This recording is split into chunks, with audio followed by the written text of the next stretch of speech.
This episode is sponsored by EnviroClean Scotland. Delivering innovative drainage, industrial and environmental solutions. Find out more at evcsl.com or call them on 01355 268 282.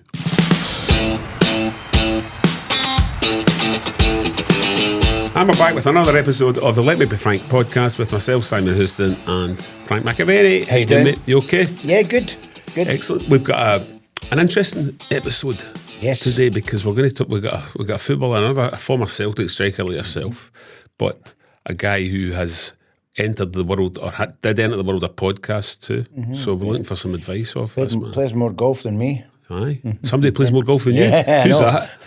Does that exist? What, Tiger Woods? The next guest. Rory McIlroy. It's Cillian Sheridan. Cillian, how are you, pal? How you doing, guys? Brilliant. Really great to have you great. on. I've spent a lot of time watching your podcast over the last few days as well. Really entertaining. Very good. I entered and exited it pretty quickly. over a podcast world. Over a fair period, you put together quite a lot of episodes. So did you know about 50? Well, there was three incarnations of your podcast, wasn't there? Yeah. So the Sheriff Show was the most recent. Aye. Yeah. Originally, I'd done one when I was over in Poland. Right. And that was kind of that would be like 2017, I think. And then when I came back here, tried to rejuvenate it again and went with the Sheriff Show. And I just don't see, when I was saying before, like because I'm doing it on my own, I don't have the motivation, the discipline, or like someone there. If I didn't want to do it one day, I just wouldn't do it. Everybody maybe needs a boss. Do you think? Everybody needs a manager in their life to say, you need, Although, I should also say that because I was travelling from Perth down to Glasgow to do it. Oh, that's maybe a better excuse. Maybe a better excuse, isn't it? That's a better excuse than saying I was lazy. But you were saying as well, though, that train journey or whatever it was allowed you time to research the episode or put some thought into what you were going to talk about too. So in fact, I was thinking I was doing it right by preparing an hour before it. Yeah, that would be me. That's what Frank does. Frank prepares for our episodes when he's driving from Mulgai down to Kinnick Park. And then he takes his dog for a walk. What are we talking about today? I say, yeah, it's all good though. And because you said it's Cillian Sheridan, and did you not say to me what's he been doing ever since Peaky Blinders finised? Yeah, does that annoy you? No, that's got people to actually pronounce my name right now. I was going to say that up until like Cillian Murphy became mainstream as he is now. Everyone used to say Cillian. Yeah, still get it a bit, but. A lot of people now will say Cillian. I won't tell you exactly what Frank asked me when he phoned earlier on in that case then. You said, is it Cillian or Cillian? No, never. It's Cillian. God, I get it from loads of people. But I'm not. It doesn't bother me. It looks as though it should be Cillian in the way that it's, Celtic, Celtic kind of thing. That's why people who don't understand Scottish football will immediately say Celtic, won't they, when they see the... Anyway, that's a rabbit hole we don't have to get down. My point is you don't say sunt. No. Or they can get away with that. That's the first time that word's been used in our podcast, and it is very cleverly managed to shoehorn that in with a soft pronunciation. Before we talk about anything else, there's lots to talk to you about. But an Ireland striker everyone's talking about at the moment is Troy Parrott. Did you watch? I watched the goals. I didn't watch. I watched the excitement at the end. I was calling, but I was doing things and. I tuned in with about 10 minutes to go. I missed the Portugal game because I kind of thought like we were out of it. So we had to win both games. So I wasn't really that clued into it or interested. And then I was walking home yesterday and I tried to nip into two of the pubs to see if it was on because it was like halfway through the second half. And the rugby was on in all of them. None of them could get it on. So then I just went home and got the last 10 minutes and it was unbelievable. Do you know what the odds Ireland were to win both those games? 35-1 to win the double header, to win both matches. That's equivalent to something like Johnson Borough beating Celtic at Parkhead.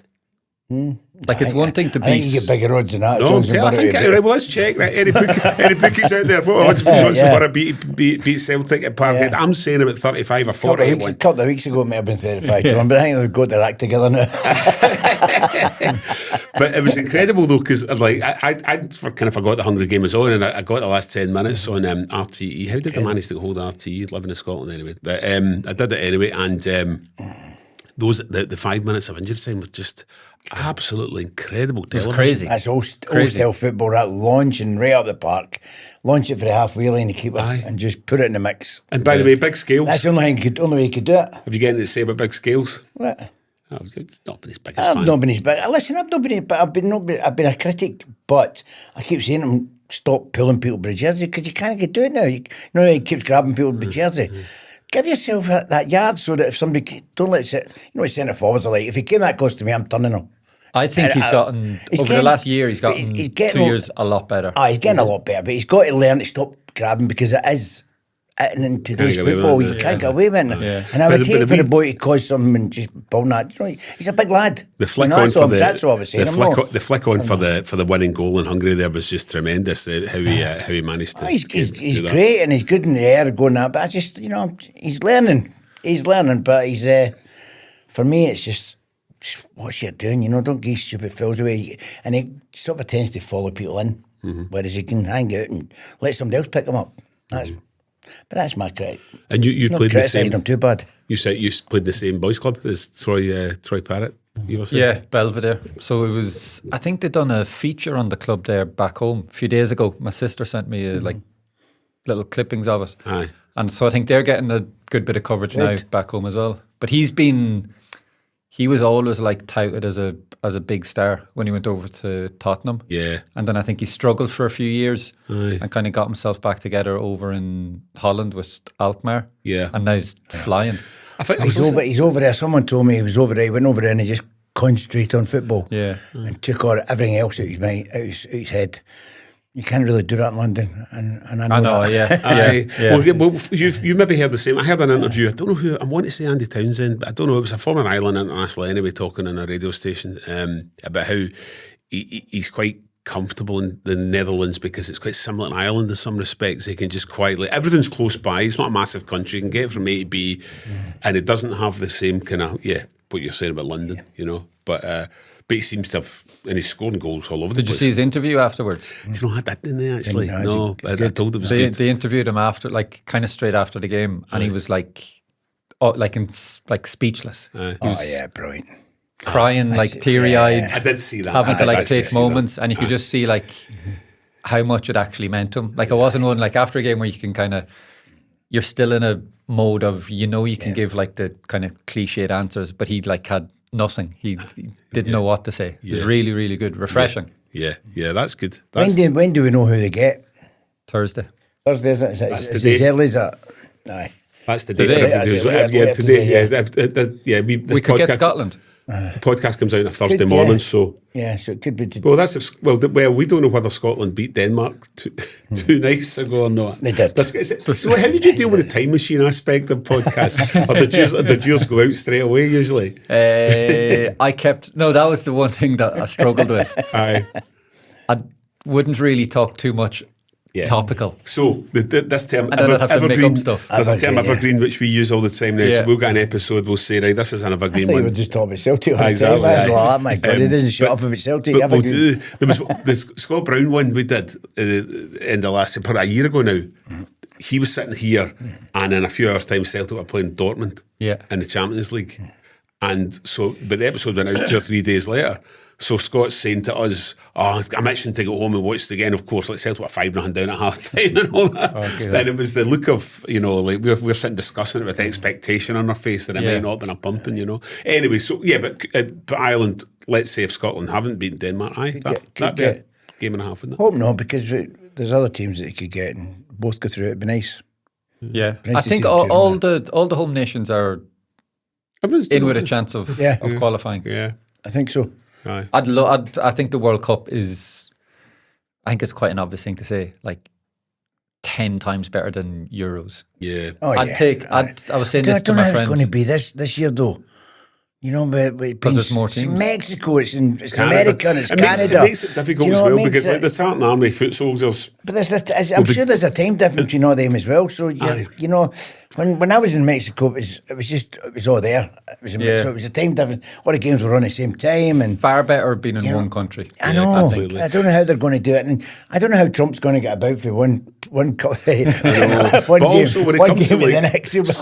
So fans want to book for this. It's an impossible task until the draw's done, because certain countries you could say, like Germany, for example, you say, right, we're going to book flights to Berlin.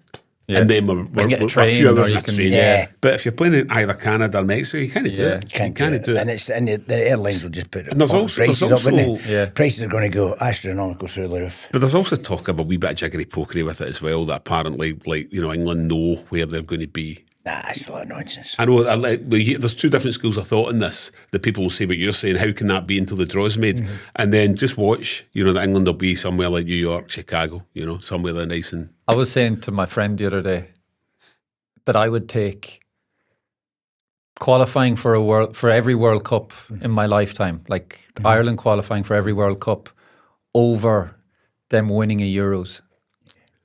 Really? You could win a Euros. The World Cup's a big one. You could win a European Championship and never qualify for a World Cup. Right. Or qualify for every World Cup. I'd rather go to the World Cup. But I suppose you still got that wee bit of hope, though, because you might win one of those World Cups. If you're in every one, yeah. Exactly. It reduces your odds a wee bit if you know you're going to be there. Nah, just World Cup's the best one to be. There's always that big question too. I just don't know how it's going to be this year because of this so spread out. Like I didn't like the Euros there when it was going. It was going for different cities and stuff. Who was your team, your club that you followed when you were a wee boy? I originally supported Man United, right, and then it was kind of up until they won the treble, and a year or two after that, I just switched and started supporting Leeds. Right, okay. Just because of all the Irish players, I think, at the time. Like that David O'Leary team. Yeah, of course. Was it Hart? Ian Hart? Was that the boy that scored all the free kicks? Ian Hart, Harry Kewell. Yeah. Obviously, he's not Irish, but... No, but he was in that team. And then when they got relegated... Was Big Vitica in that team? Yeah. I got to the cup final, European Cup final, because Leeds, when a boy that I knew bought tickets for Leeds to get to the final. And of course, they got beaten in the semi-final, didn't they? So he said, "You had the tickets?" I was like, "Yeah, all right." So me and my mate went over. What a 3 days that was! It was pretty good. Valencia and Bayern. Yeah, penalties on it, and the Germans are miserable. So they just won it, and we went into a bar and they were sitting talking to each other. Met my brother. You met my brother-in-law in that bar. He's got that photograph up in his toilet. Believe it or not, on his toilet? He's got everything in his toilet. Everything is in his toilet. There's a picture of him and his 3 or 4 pals and you, and you look a wee bit worse aware. You're wearing a blue kind of denim shirt. Aye. Anyway, listen, here's one. Well, I was drinking for 3 days. So This will make a good clip, right? So would you consider yourself a patriotic Scot, eh? Yeah, of course so. Right, okay. So here's a question for you. Celtic winning the Champions League or Scotland winning the World Cup, which would you choose if you could pick one? Celtic win the Champions League, wouldn't it? Winning it or Scotland winning the World Cup? Well, it's never going to happen, is it? It's any two of them. Doesn't matter what's going to happen. This is a fantasy, right? No, so my fantasies are a bit better than yours. All right, okay. Right, okay. Scotland win the World Cup, Celtic win the Champions League, and then you basking with a whole of them page 3 girls. Do you know what a better question is? I've just been granted an Irish citizenship, so that's... All right, okay. Ireland winning the World Cup. I'd have played for Ireland. Aye, and I'm a patriotic Scot. But there was that many players, strikers for Scotland, that I only get 5 caps, and it was, and I was proud to get the 5 caps, but I think I'd have got a lot more. I always find it strange with Scotland. I'd have got a lot more, and and that we're coming back to that question. I always find it strange with Scotland. Kenny Dalglish is the only one with over 100 caps. That's right. Aye. Where compared to other countries, there's always far more players with 80, 90 plus caps. Scotland, there's very few. Very few. Is that because some people?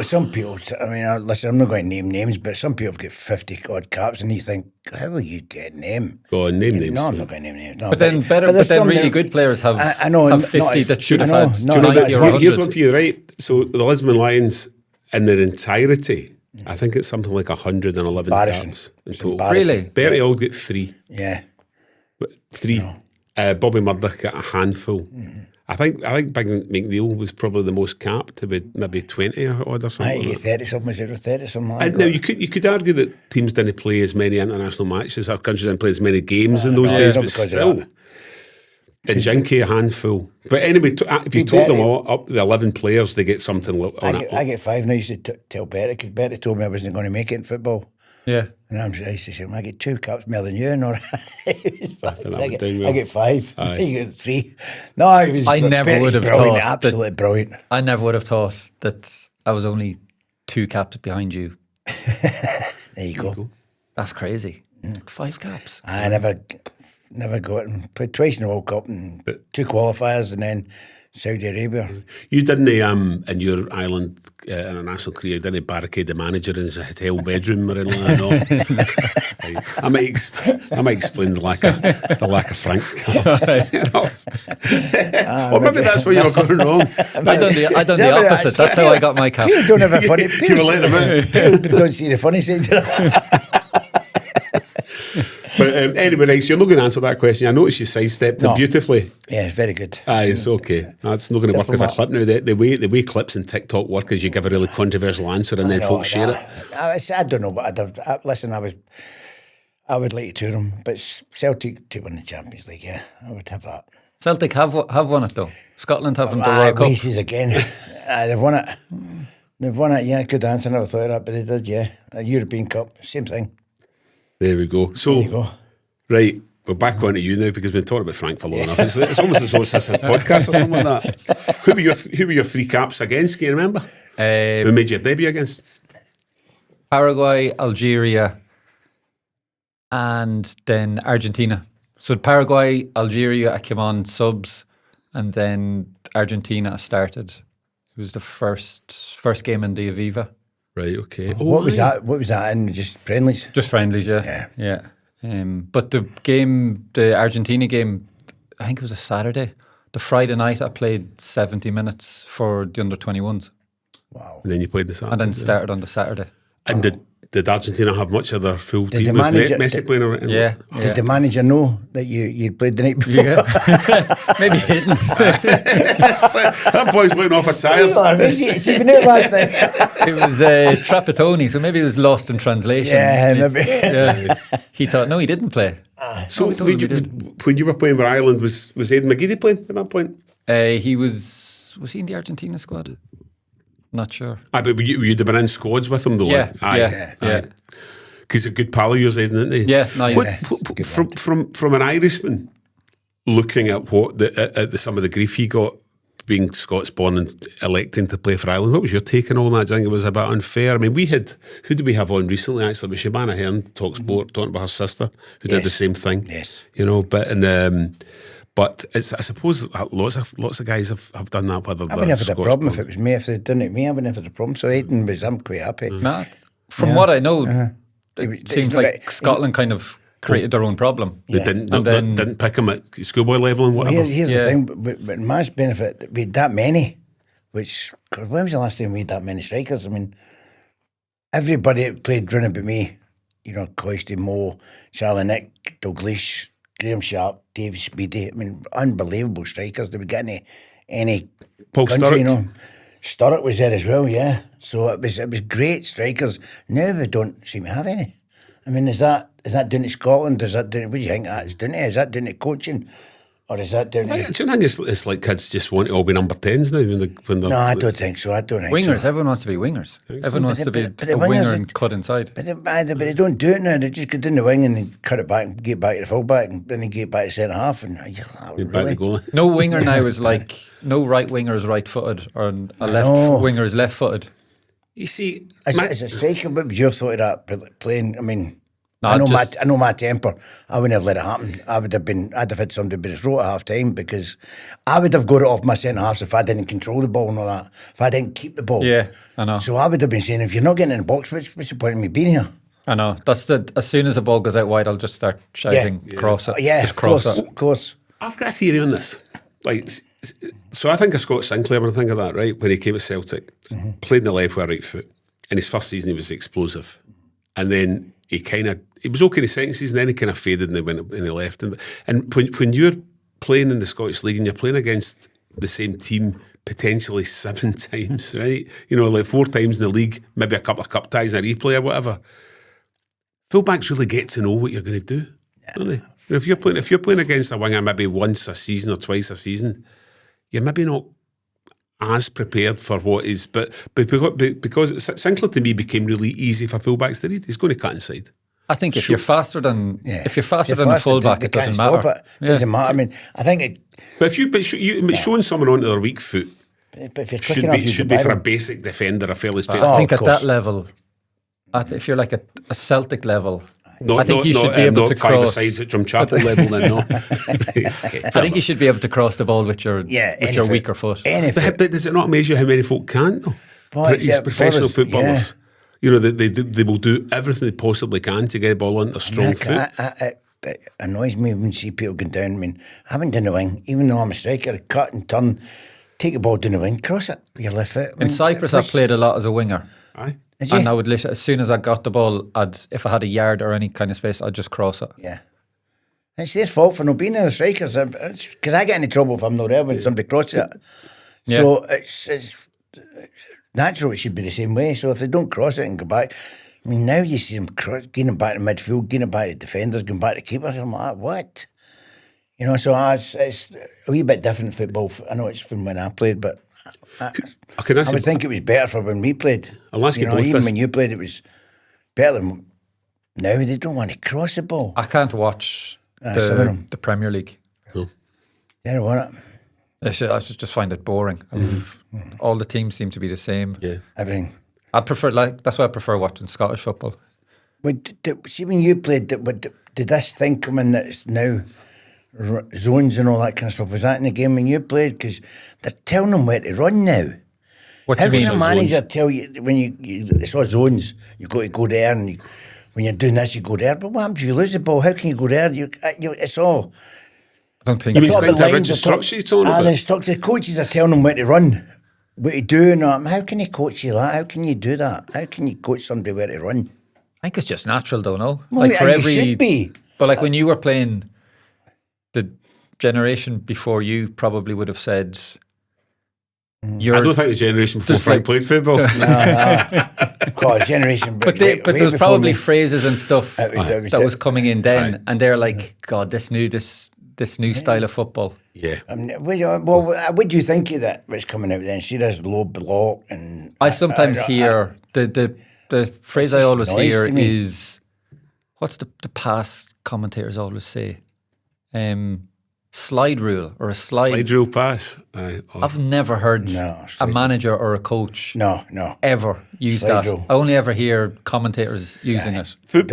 Media people in football have these expressions that no one else uses, like a gilt-edged opportunity. Yeah. When did you ever hear that apart from a football commentator? Funny when you're talking to someone who has no interest in football and you use like a fancy football word, they look at you and think, wow, clever. That's some vocabulary you've got. Another one I love this. I think this all the time because of my old newspaper career. But it used to get a story on the back page. Someone has fired a broadside. Have you ever heard that expression? No. Right. So it would always be.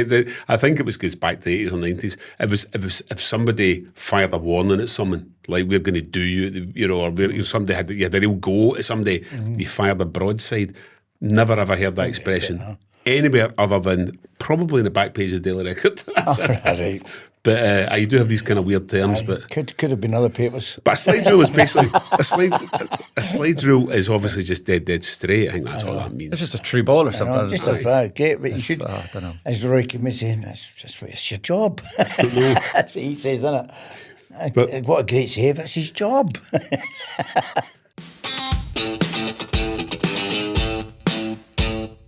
What are you doing down there, Frank? I think I found a leak. You have found a leak? Yes. Wow. Well, I know the very people that can sort that out for you. Our new sponsor, EnviroClean Scotland, are perfect dealing with leaks, blockages, anything to do with your drains. They're brilliant, aren't they? They're very good. You can't miss them. Huge trucks. Big presence. You see their vans and their tankers everywhere. But the important thing is they don't just deal with the massive operations, the big industrial units, factories and so on. They also deal with domestic issues as well. Small leaks. Frank's found a wee leak, blocked sinks, overflowing gutters, grease traps. They'll sort it quickly with modern kit and properly trained teams. So it's not just huge factories and large industrial drains. They'll come out to your house as well. No job is too small.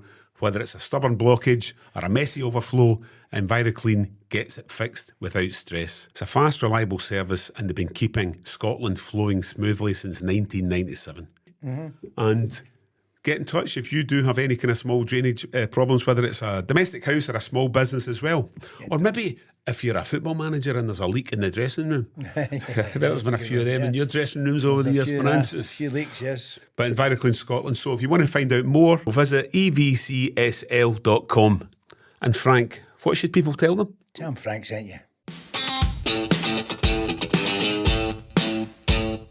Did we discuss podcasts yet? I know we were talking about it before we started. Yes, we did. About what inspired you to do it, though. In fact, you know what I was going to ask you? I was going to ask you, what, if you hadn't been a footballer, what would you have done? I know you played Gaelic football. Yeah. To a good level. Like, outside of sport, I'm not really sure what I would have done. I think you did quite well at school. I finished school, but I didn't do. I didn't doing do pretty well. particularly well. That's one better than me.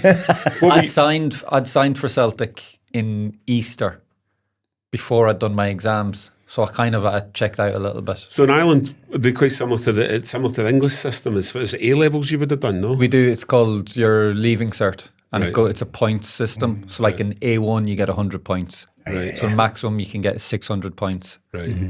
So I got not close to 600 points. 120. I got But did you all ever think about being a sportsman? When you were 10, 12 years old, did you ever think, I'd love to be a joiner or anything like that, you know? I don't think I ever really dreamed about being a footballer. Maybe because I never thought it was achievable or never really thought that it could happen. And because I grew up playing Gaelic football as well. Like, I called football soccer when I was younger. Okay. Football would have been Gaelic football. And again, not knowing much about Gaelic football and the kind of mechanics of it, but presumably when you were playing it, you would have played in a kind of forward position and involving scoring goals, no? Because you've got obviously the net and the posts. Midfield or a forward. Yeah, I would never have played defender or in defence or whatever. So as far as like just controlling a ball and holding people off and having upper body strength and all that, a lot of similarities, maybe no? Natural to you. Well, no, because you're using your hands. I suppose, aye. Well, so Rangers defenders are allowed to do that, so... That's why I hate goalkeepers. Every week he's going to get something, isn't it? That's why I hate goalkeepers. Because I grew up playing Gaelic and I was good at catching. Right. When I see goalkeepers that don't catch the ball, I just, it does my head in. I know. We used to slag Packy Bonner. It was like... Dracula never came out for a cross and all that. It was brilliant. Yeah. But Packy used to play was it Gaelic football he played? He would have been, yeah. If he was Donegal. He would have, yeah. I was saying last week, remember him telling me a story that him and his brother, they would hours on end out the back garden or wherever there was a wall involved, they would throw a ball against the wall and the two of them would challenge each other to get it. Yeah. And he said that's what taught him how to use his kind of strength and catch. When he came out, you know, if you're slagging him when he came out for the ball, he did leave it on you. He was good at it, but he should have done it all the time. But it was, I just wanted one question I wanted to ask you. You've been all over the place. I mean, literally, you've been Poland, Cyprus, you've been all over the place. I was going to ask where is your best, what did you think? Cyprus. Was it Cyprus? Cyprus, yeah. Because just for the weather, or was that for football? It was everything. It was probably the best place where football and lifestyle were both good. But it's a place where if your football isn't going good, it's hard to really enjoy the island because the fans are so crazy there and fanatical, and it's such a small country. Everything you do, you're seen out doing. So if you go to the beach on a day off and the team's not doing well, they'll they'll let you know. Yeah. They'll call you like a tourist. You're like, you're not a tourist here. You're not on holiday here. Yeah. And you literally, like, you couldn't go to the beach or stuff.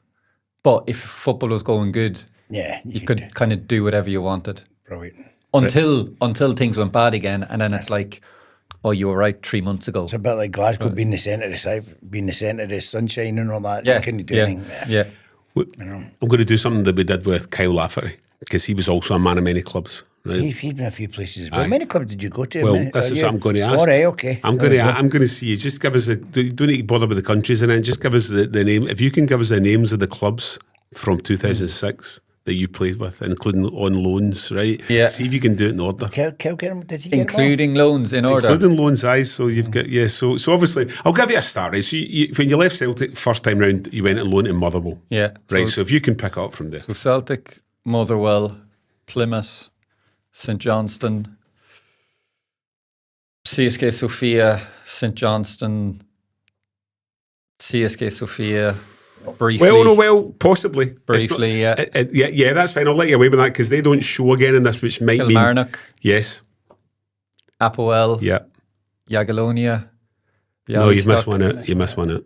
Oh, Ammonia, God. Yes. Apoel, Ammonia, Jagiellonia, Wellington Phoenix, Kiryat Shmona, Wisła Płock, Dundee, Inverness, Queen's Park, Brecon. Brilliant. Well done, sir. That's By the way, how did I miss Ammonia? Because we were just talking about it there. That was my best season as well. I think it was subconsciously you were thinking I don't need to talk about that. I've already said it. I've already said it. Yeah. That's amazing. That's talking about taking your skills all over the world, isn't it? That's really, I'm going to do 14 or 15. Yeah, great. I'm going to do something. I'm going to you talk amongst yourselves. Right? When people take or try to make fun of the amount of clubs I've had, I always say, well, that's 15 clubs who wanted to sign me. Yeah, that's of course. That's what 15 managers that wanted to sign lazy, me. I just went back to the same club. Right. So, Frank, give us all your teams in order, including loans, right? Mine. Yeah. Well, after Johnson Borough, start at St Mirren, right? St Mirren, West Ham, Celtic, West Ham, Aston Villa, South China. Well, you had a very brief spell. One game. Cliftonville. Yeah. One game. Yeah. South China came back and played came back to sign for Thistle, didn't sign for Thistle, signed for Celtic. Uh-huh. And then I went to Macari, come in, and it was me finished, and he went to Swindon. Uh-huh. And then I went to Falkirk. Yep. And finished at St Mirren. That's well done. That's great. I'll give you a couple of random questions here. How many goals did you score at Falkirk? 3, I think. I only played a couple of games. I know you scored 2 in 3 games. That's not bad. Not bad. It's not bad batting average. He got me fit. That was it. Many goals you Next scored? time Jim Jeffrey makes a decision, it'll be his first. Many goals you scored for West Ham second time around? I got bad injuries, didn't I? You did? I Chris got bad Kamara injuries. injury, I was out for a year and a bit, so not a lot. No. 16. That's all right. Not a lot. So. There we go. That was good. That was very impressive. How many clubs is that in total? I think, is it 14 or 15? I'm sure I saw something where it's like I've signed for my 15th club. Yeah, it's look at that. That's impressive stuff. Mm-hmm. So, and it was all quite good, quite long periods. Was it? What was it? Loan periods, no. Nah. Apart from the loans, I'm trying to think. I wasn't at one club more than 2 years. Aye. Since Celtic, I wasn't really there for the last 2 years. I was always out on loan. Mm-hmm. Whereabouts in? I don't know what the team is, but whereabouts in Poland was it? Poland. So the first one, Jagiellonia, the city's Białystok, and that's like East Poland. So it's about 2 hours east of Warsaw. And then the other team, Płock, were about an hour from Warsaw. Nice areas, no? All right, yeah. Nice cities. It's such a big country though. I know. So like to go from one place to the next, it's like a 2 hour and a half drive. Were you anywhere long enough to even consider trying to learn the language? I learned a little bit of Polish, but that's because in Cyprus everyone would speak English to me. Yeah, because it's a tourist country. Yeah, they kind of have to. Everyone speaks English, so they would just speak to me in English. Yeah. so like I'd pick up bits of Greek just from hanging around with the Cypriot guys. Yeah. And then in Poland, the manager... Agwiz, that's one of the, that's what they keep saying in Cyprus. Who? So I keep, you listening, Agwiz. Agwiz. Agwiz, that's what they shout to you. Agwiz, you listening. You listen to me and all that. So the mate keeps shouting at somebody, that's what he keeps shouting at all the time. You listening. I don't know. Aye, but in Poland we somebody had... will come back tell me it's wrong. Exactly. If that's an actual word, maybe we're telling Frank something that we weren't meant to know. Maybe somebody behind me. Sorry, you were saying. In Poland, the second manager that came in didn't have much English at all. So he would get the foreign players who didn't really have Polish, because some of the Eastern Europeans could still speak a little bit of Polish or could communicate in it. But the rest of us, we'd have to go and do Polish lessons. So once the transfer thing closed and like that was the squad, so say like September, October time, we'd go to a Polish lesson, Polish classes, like 6 or 7 of us. And we'd get up to a certain level for like 2 or 3 months. Right. But it'd be just basic, like as if anyone was going to learn Polish. It wasn't specific like football terms. Yeah. And then you'd go and have your winter break there. You'd come back in January. January transfer window will happen. Players will leave, new players come in. And then there's kind of a new batch of foreign players in February. So we'd go back to the Polish classes and you'd be starting from the start again. Right, so I must have done that about 3 times. So I got up to the same level like 3 times where I had really good Polish, but I've kind of lost it all now. But it's nice, like here if I'm in the like sauna or something or the gym and I'll hear like Polish people talking, I can kind of understand a little bit. I can understand the subject of what they're talking about. That's good. That's fantastic. But I wouldn't be able to hold a conversation with them. So here's a question. You're in Cyprus. Instead of teaching yourself how to speak Cypriot, you speak Chinese, you learn how to speak Chinese. Yeah. Why? I don't know. Just wanted to... I thought there's got to be a reason for it. No. Well, I think a few people. I remember about maybe 10 years ago, I knew 1 or 2 people who were thinking of learning Mandarin because they thought it was not a bad idea in business. Yeah. Because if you could speak Chinese, it was the time like when there was kind of like the 4 countries or the 4 languages that were. Yeah. You're thinking, right, if the world goes... You could become a Chinese interpreter, for example, and make a fortune. Yeah. Well, I was thinking it would be maybe good to go over to China and play. I was like, if I can say brilliant. If I can say I can speak Chinese, then hopefully that might improve my chances. Yeah. So just decided to go and try it. Done the like writing and everything. When I watched the Sheriff show, but I was actually captivated watching that because the way you explained it was really good about the kind of accents in the top of the characters. You have to kind of like almost sing it, short to sing it, or kind of it would go up slightly, and then when you were actually giving demonstrations of how certain words were pronounced, I thought that's pretty good. Yeah, it's when I was doing it, I was always nervous of going like full on and doing it the same way. Doing it the same way she was saying it. Aye. And then eventually she'd like keep urging me like, no, it needs to be more like more like this, sound like this. And then eventually I'd just do it. And she's like, yeah, brilliant. But I felt like as if I was kind of taking the piss. Yeah. Did you learn any Chinese when you were playing it? The only thing I learned when I was over there was how much. Okay, well, enough of that. That's everything. That's what I had to learn. How much? We haven't even got into your Celtic career yet, and definitely talk about that as well. And just so, very obvious question: when you signed, it must have been. Was that?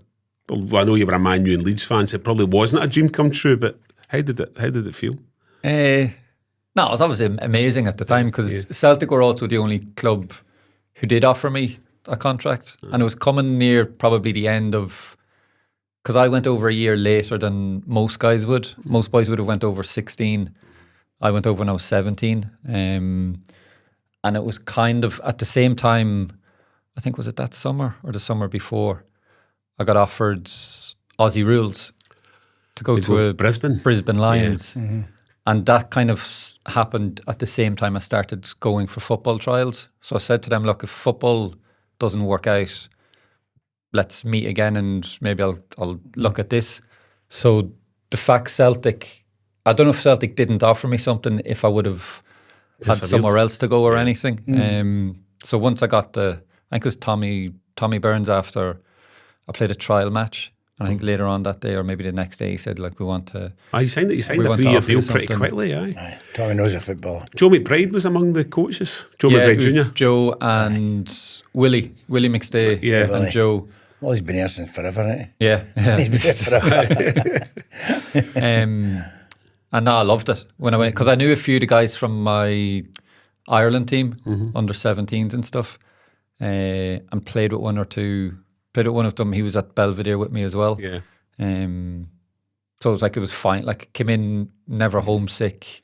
Oh, brilliant. Fitted into the dressing room, like, straight away. Loved it. I loved the dressing room banter's brilliant. That's what And then because football went well, it was like made everything just happen so quickly, where I've said it before, like, I think I went into it quite, because I didn't have like an academy upbringing.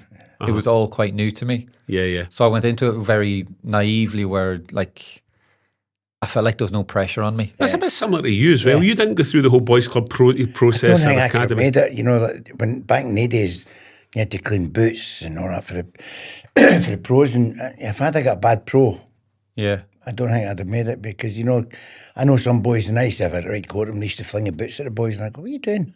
You know, I used to have a go at them. I just couldn't handle that, you know. It's a mark of respect, you know. Young boys are coming through.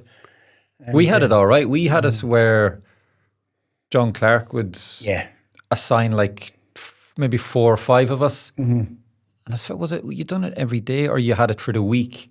And it was like a group of you would go and help him and clean all the boots and do the kit. And it was actually like, it was all right. And you could go, you'd sit and chat with John. And it was Nearly was there when I was there. It was great to try to get, when the young boys come in, I used to go and sit, because I loved Nearly's sense of humour, same as John. But the sense of humour was great. Boys just come and ask for a pair of boots, and Andy was telling it as well. He'd go, "Bits," and all that, and the way he talks, and he got the cupboard and he'd bring his Adidas for years ago. They don't make them now, and they're going, "What's that?" Try them on. Yeah, they're a wee bit big. Wear 2 pair of socks. Yeah. Poor kids, you know. So, but I'd Shea Given as my boot boy. Shea. Oh, wow. Aye, Shea was there, so he'd done well. I used to give him money when they were all going out, you know, put money in the kitty for them. So you're saying you helped his career, basically? Yeah, I told her, of course, taught him everything he knows. I always think of Shea Given. I think of Lou McCarry, because was it not Lou McCarry that kind of let Given go, or let him slip through the net a wee bit? Slip through the net, and then McCarry's got a lot to answer for. He told Packy in the car park he wasn't signing in the car park. Can you believe that? Wow. Told him in the car park. He wasn't getting a new contract. He wasn't getting a new contract. Instead of getting him in the office and doing it right, so he could say, but he didn't want him to come back in. He didn't want him. So he never gets in to anybody, did he? The life. But that was his, like, that was finished. Wow. Horrible. But that's, you know, some manager like that, they get. And I thought, when McCarry came, I thought we were going to get football, because he was what a player he was. And he was one of my idols. It's funny how many players like you play with, and every player knows like what's the most annoying thing like managers can do, and they'll all be like, "Oh, I wouldn't do that if I was a manager." They become a manager and they start doing the exact things that they complain about. Yeah, because it's a bit like it's any other walk of life though. You if you leave the shop floor into a middle management position, you know, all of a sudden you're getting your instructions from someone further up the chain who's basically saying, "Now you need to think about different priorities. You need to think about making this company money." I get that. I get all that, but there's civil. You can do it civil. There's ways you can do things. You don't have to be an arrogant shit. You know, some managers like that. I don't like it. Going back a wee bit when we were talking about left, you know, right-footed players playing on the left and vice versa. Who would be the most two-footed player you think you've ever played with? That I've played with, or against, but on the same pitch. I remember playing against Yanis Hadji years ago in a friendly when I was in Poland. He was at his Romanian team, that Constant, whatever they're called, and he was going over taking corners. Wow. Left foot, right foot, free kicks. 1 minute step up on his left foot, the next right foot, and that was when he must have been like 18 or 19 at the time, I'd say. Mm-hmm. But everyone knew who he was because of his dad, obviously. Yeah. That was the first time like a proper seen it like up close, but to that level. The boy at Dundee, Finn Robertson, young boy, he'd do it. He can step up and go with his left or right foot. Well, I've not it's just recently I've noticed that a lot of players can't kick with their other foot, because we've always been able to get down, as we talked about at the start. We've always been able to get down and cross it over. But a lot of players can't do it now. I'm left-footed, so I've got an excuse. Aye. No left footer has a good right foot. Aye, that's funny, isn't it? People who are very left-footed, like, their right foot is just like for standing on, isn't it? Aye, well, David Cooper's a classic example, wasn't he? But I'm on my right foot. I'm doing the same. I've got one go-to finish, one side every single time. I don't try anything you get fancy one movement with it. That's it. Yeah. One shuffle. Yeah. And it's rubbish as well. I'm not comparing my football career to you guys, obviously, but my five-a-side career, right? I'm right-footed, but I've scored most of my goals with my left foot, and that's because I would find that I could spin people better on my right-hand side, if that makes sense, because I was stronger on my right. So whereas you've tried to spin something, this is like you obviously did that a lot in your career, playing with your back to goal. Someone plays the ball at your feet and you spin somebody. Well, that's what would come most naturally to you? Go to your left or your right? Doesn't matter. No. You two good foot. Depends what the game. I had two good feet, yeah. So it didn't matter what. I could just flick it around and go right, go left. It didn't matter to me. But if somebody got a hold of me, I was always spin left. It was always left. I don't have the low centre of gravity to spin and turn like that. And I'm so jealous of it. It's only when people gets really close. We were talking about earlier. I know having a go, but it's when people get close to you that you can spin them. But if they're just there and stand here, you can't turn them. That's what That's what I'm saying. Yeah. As a centre forward, if you're there, your touch. Yeah.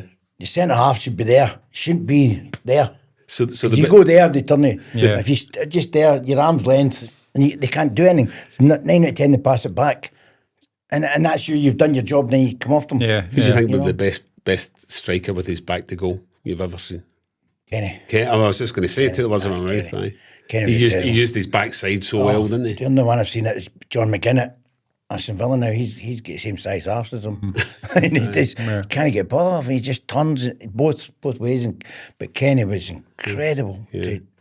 I played against him in the Premiership, and to play beside him was so we should probably finish up fairly soon. We should talk about that because about all the Scotland World Cup chat. But you obviously scored that goal against Australia that took Scotland to Mexico in '86, playing up front alongside Kenny. Yeah, I made the other one as well, so don't forget that. Did you get fouled for the David Cooper free kick? Brought it down for the free kick, yeah. Can't claim that as an assist. No, of course I did. It's an assist. Paul down, David Cooper around the wall. Thank you very much. But see, when you think back to that night, playing alongside O'Gleisha Hamden for your country, I mean, is that a blur when you look back? Can you remember anything vividly? He told me on Monday, so I had 2 sleepless nights. What I mean is, looking back on the actual 90 minutes, is that a blur? Do you remember any kind of detail? Everything he'd done, Kenny was brilliant. He was telling me, because he never went out and done the warm-ups either. I used to sit and get stretched with a physio. Because I trained, I know a kid or not, but we trained hard, and I'd done extra training, because sometimes you're late and all that. But, and I have a laugh about it, but you can't play the way we played if you didn't train hard. No, definitely not. But I never used to do the warm-ups, because I used to sit and get stretched with a physio, and my hamstrings and my thighs, and the physio used to stretch, and Kenny done the same, so he never went out either. Point of a warm-up is so you don't get injured, really. They're running up and down the pitch, and then they go out and shoot. And I'm thinking, how can you shoot without stretching your legs? And I don't want to go out there and start shooting, and pull muscles. So that's what I done. I used to sit there, and Kenny used to tell me what he was going to do that game. He's going, I'll take the punishment, I'll take the kicks. And there was 2 big, huge guys that played with Australia and they were big bruters. And he's going, I'll take it. I'm going, I'm all right, Kenny, I can look after myself. And I knew what he meant after that, because he was the world's best. Guy come right through him.